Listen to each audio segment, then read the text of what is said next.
Hello, everybody, and I'm excited to introduce you to crisis management. As bad as that might sound, but nobody likes crisis, all right? I don't like crisis. Nobody in the world does like it.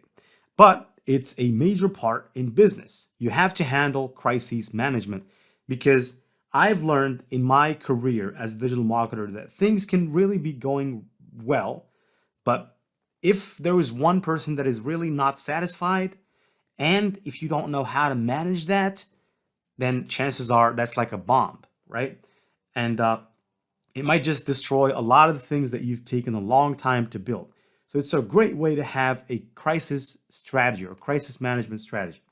So here I'm going to say I promote the following product, but to ensure that everything goes well, I would like you to develop a crisis management strategy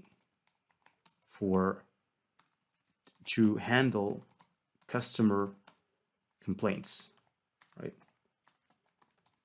And to make sure that the brand stays intact and safe.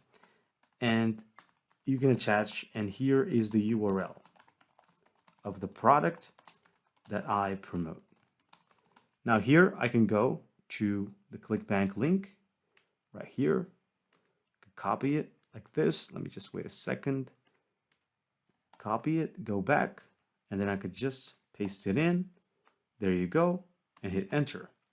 Now you could just wait, and there you go. There's your customer or crisis management strategy. Now over here it says be prepared before a crisis happens. It's important to have a plan in place.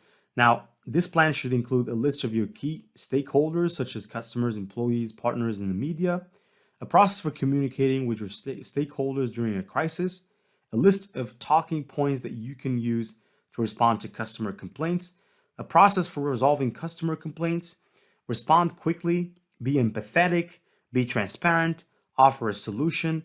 This is really, really important because let's have a quick study before we move on to the next lecture. But let me tell you. Let's say that a customer came to you and said in your email, he contacted you in the email and he says, well, look, I've bought this product, but it's not as portrayed. It didn't do as promised.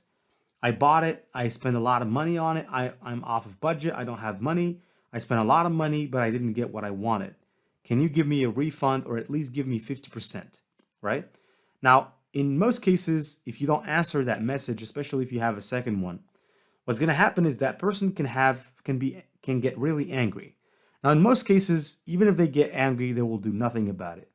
But in the worst case scenario, some people might decide to take it further. They might decide to start posting videos. Those videos might start to go viral on YouTube. They might post it on TikTok. Those videos might go viral on TikTok. Now, they can post about it on LinkedIn. That might also go viral. And we all know how negative content can really go viral. And so if you handle it correctly, you'll be very empathetic, exactly as Google Bard suggests, which means that you'd be empathetic. You'd say, okay, well, what is it exactly that you found wrong with our product? Please explain more. Here's the number of customer support. We'll be happy to have you. Please call us. Be transparent. You can offer a solution such as, would you like us to send you a different product? Or I don't know. I mean, sending a different product is pretty ludicrous because that's just not the way to do it. But you could say, we can send you a different variation of that product. We have another product. This one might be more suitable for you. We will send it to you for free. And we will also give you 50% of the money that you spent. So doing all those things prevents the storm. And that is why it's very important that you have a crisis management strategy in place, because that can help you avoid the worst case scenario. And following up is also key. It's really key because sometimes you might think that someone is okay just because you send them a couple of messages, but you never know what that person is going to do. So you always have to seal the conversation by the follow-up. You always have to follow up and say, hold on, we've left you here. Is everything all right?